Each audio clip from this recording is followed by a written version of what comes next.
நீங்க பண்றது தப்பு. உங்களுக்கு ஏதாவது உதவி வேணா கேளுங்க, நான் கண்டிப்பா செய்யறேன்.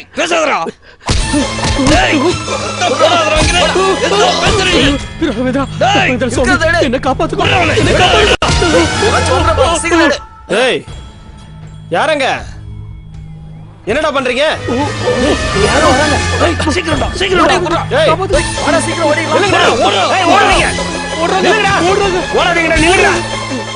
திருட்டு பசங்களா, இன்னொரு தடவை உங்களை ஊருக்குள்ள பார்த்து தொலைச்சிரும், ஜாக்கிரதை. மெதுவா எந்திரிங்க. பாத்து. ஐயோ, கழுத்துல காயம் பட்டிருக்கேன். பக்கத்து கிராமத்து ஆளுங்களா தான் இருக்கும்னு நினைக்கிறேன். அவங்க தான் காட்டுக்குள்ள பொங்கி தின்னுட்டு ஊருக்குள்ள வரவங்க கிட்ட வழிப்பறி பண்ணிட்டு இருக்காங்க. திருட்டு பசங்க. ஆமா, ஸ்ரீ ராகவேந்திரா உதவின்னு கேட்டு வந்திருந்தா அந்த பகவான் ராகவேந்திர பேரை சொல்லிண்டு நானே கொடுத்திருப்பேன். என்கிட்ட இருந்து அவங்க பிடுங்கினதுல களைவரமே ஆயிடுது. என்ன பண்றது? தலைக்கு வந்தது தலைப்பாயோட போயிடுதுன்னு நினைச்சுக்கிறேன். ஸ்ரீ ராகவேந்திரா, அந்த பகவான் தான் உங்களை இங்க அனுப்பியிருக்காரு போல இருக்கு. பகவானா? ஆமா. உங்க பகவான் தான் பொருட்களை திருட்டு கொடுக்க சொன்னாரா? என்ன இப்படி சொல்லிட்டேர்? ஓ, நீங்க சைவரா? அப்படின்னு வச்சுக்கலாம். ஆனா கடவுள் நம்பிக்கை எனக்கு கிடையாது. ஆனா அந்த கடவுளுக்கு நம்பிக்கை இருக்கிறது. எல்லாம் சுவாமி ராகவேந்திரோட அருள். அவர் தான் உங்களை நேக்கு உதவி பண்ண அனுப்பிச்சிருக்கார். கடவுளையே நான் நம்புறதில்ல. இதுல ராகவேந்திரரா? அவர் யாரு? கடவுளுக்கும் மேலையா? எனக்கு அதுலலாம் நம்பிக்கை இல்லை. சரி, அதை விடுங்க. நான் உங்களை வைத்தியர் வீட்டுக்கு கூப்பிட்டு போறேன். அப்படியே ஊருக்கு ஒதுக்கு போறமா இருக்க சத்திரத்தில் விட்டுறேன். வாங்க. ஐயா, உங்களோட திருநாமம் என்ன? மல்லிகார்ஜுனா.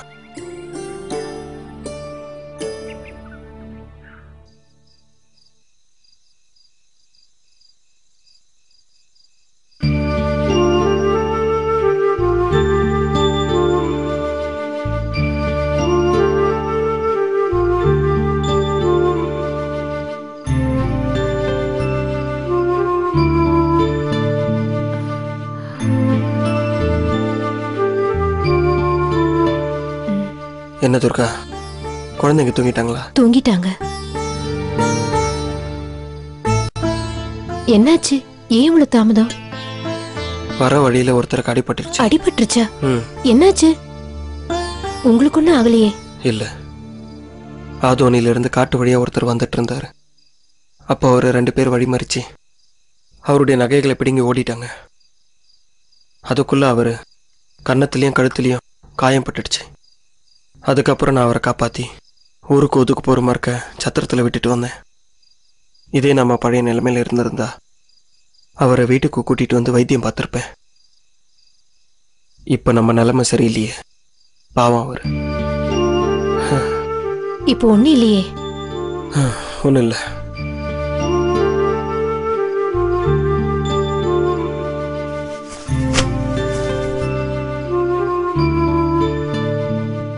என்னங்க, சாப்பிடாம வந்துட்டீங்களே, சாப்பாடு எடுத்துட்டு வரட்டுமா? இல்ல துர்கா, எனக்கு எதுவும் வேணாம். மனசும் உடம்பு சோர்வடைஞ்சிருக்கு. எந்த திசையில போனாலும் நம்பிக்கை குறையிற மாதிரியான விஷயங்கள் நடக்குதே தவிர அதிகமாற மாதிரி தெரியல. நான் கடவுள் நம்பிக்கை இல்லாதவன் தான். ஆனா என் வாழ்க்கையில நான் இப்போ வரைக்கும் நேர்மையா தானே இருந்துட்டு இருக்கேன். இருந்தும் ஏன் எப்படி? விடுங்க, நம்ம கஷ்டப்படணும்னு விதி இருக்கு. கஷ்டப்படுறோம்.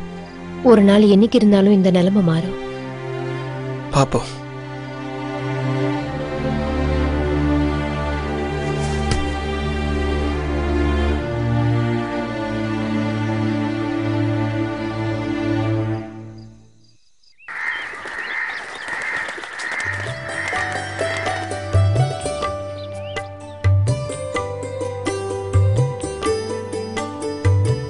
நமஸ்காரம். நமஸ்காரம் ஐயா. உங்களை தான் பார்க்க வந்துட்டு இருந்தேன். நீங்களே வந்துட்டீங்க. எங்க புறப்பட்டீங்க? நான் ஊருக்கு புறப்பட்டேங்க. என்னங்க இந்த நிலைமையிலையா? இன்னும் கொஞ்ச நாள் சத்திரத்திலே தங்கியிருக்கலாமே. சத்திரத்துல சௌரியம் பத்தலன்னா சொல்லுங்க, என் வீட்டுக்கு வாங்க. யாருக்கும் சிரமம் வேணான்னு சொல்லி தான் கிளம்பிட்டேன். உங்க ஆத்துல வந்து சொல்லிண்டு அப்படியே உங்க ஆத்துல உள்ளவளையும் பார்த்துட்டு போலான்னு நினைச்சேன். உங்களை பத்தி கேட்டேன், ஆனா யாரும் பதில் சொல்லல. ஊர்ல எல்லாம் ஏகப்பட்ட காரியங்கள் இருக்கிறது. உங்களையும் பார்த்து நன்றி சொல்லணும். அதுதான் என்ன செய்யறதுங்கிற குழப்பத்திலே வந்துட்டு இருந்தேன். நீங்களே வந்துட்டே. இதே உங்க சுவாமி கிட்ட சொல்லியிருந்தா உங்களை தெளிவாக்கியிருப்பாரு. சொல்றேனேன்னு தப்பா நினைச்சுக்காதீர்.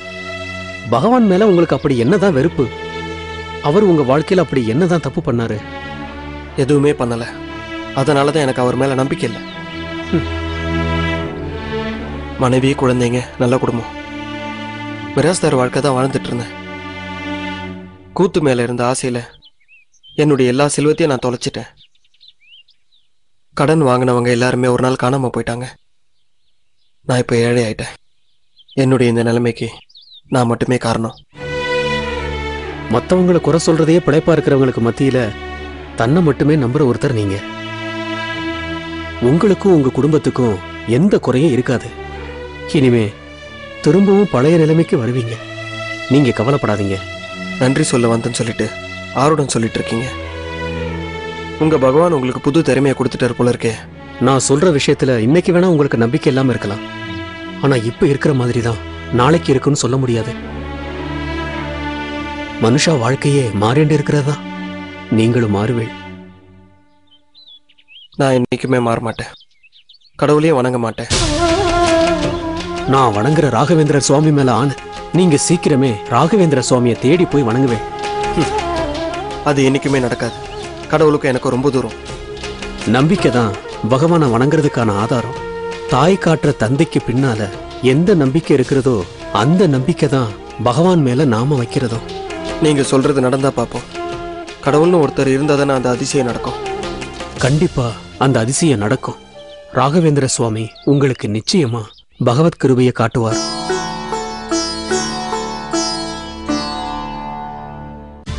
மகான் ஒரு சிறிய இடைவே தொடர்கிறது.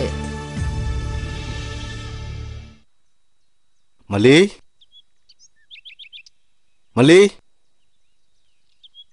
மல்லி. வாங்க. நல்லா இருக்கீங்களா? நல்லா இருக்கேம்மா. மல்லி எங்க போயிருக்கா? அவர் நேத்து ராத்திரி தான் ஊர்ல இருந்து வந்தாரு.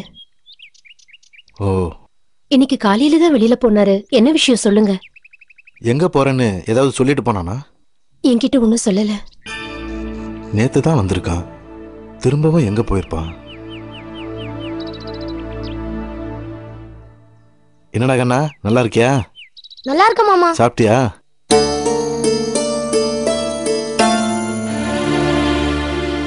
இன்னும் இல்ல மாமா. அப்பா சாப்பிட ஏற்பாடு பண்ணதான் எங்கேயோ வெளியே போயிருக்காருன்னு அம்மா சொன்னாங்க. மகேஸ்வரா, சும்மா இருங்க. வா. குழந்தைய ஏன் திட்டுறீங்க? குழந்தை சொல்லலைன்னா இந்த குடும்பத்தோட நிலைமை எனக்கு தெரியாதா? எப்படி இருந்த குடும்பம். ஆனா என்னாலதான் ஒரு உதவியும் பண்ண முடியாத நிலைமையில இருக்கேன். உங்களை அந்த ராகவேந்திர சுவாமி தான் காப்பாற்றணும். நாங்க இந்த நிலைமைக்கு வரதுக்கு யார காரணம்னு சொல்றது? எல்லாம் எங்க தலைவிதி. எப்பவும் உழைப்பு மேலேயும் திறமை மேலேயும் இருக்கிற நம்பிக்கையில வாழ்க்கையை ஜெயிச்சிடலான்னு பேசுவான். ஆனா மல்லி இப்படி சரிக்கிடுவான்னு நான் எதிர்பார்க்கவே இல்லை. தன்னை நம்புற மாதிரி அவர் எல்லாரையும் நம்பினார். ஆனா எல்லாரும் இப்படி ஒரேடியா ஏமாத்துவாங்கன்னு நாங்க கொஞ்சம் கூட எதிர்பார்க்கல.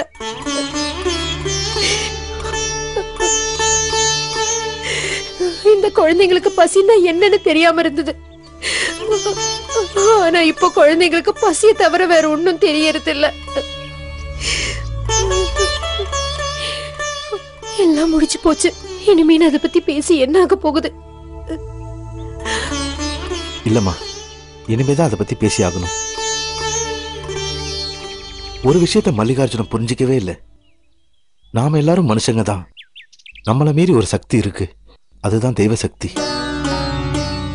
யார் யார் என்ன விளக்கம் சொன்னாலும் சில நிகழ்வுகள் எப்படி நடக்கிறது நடந்ததுன்னு யாராலையும் பதில் சொல்ல முடியாது.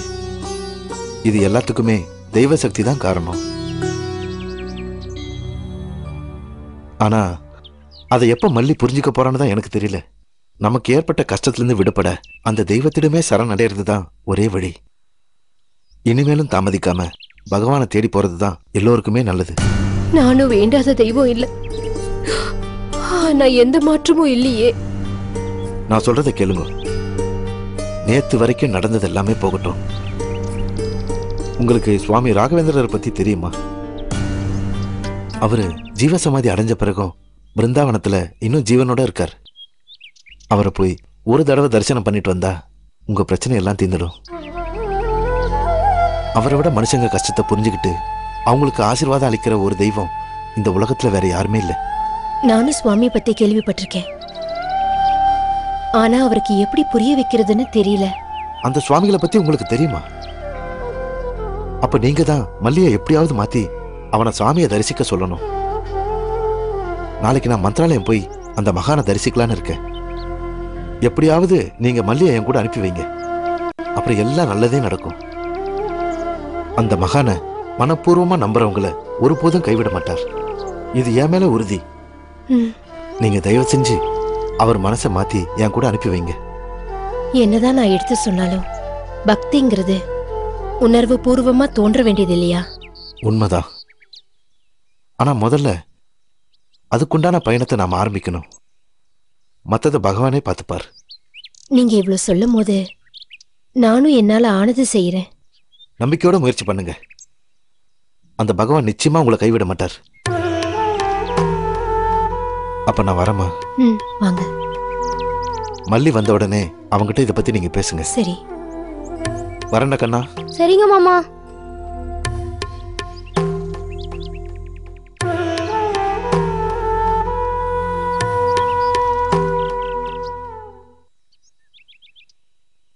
ஐயா, ஐயா.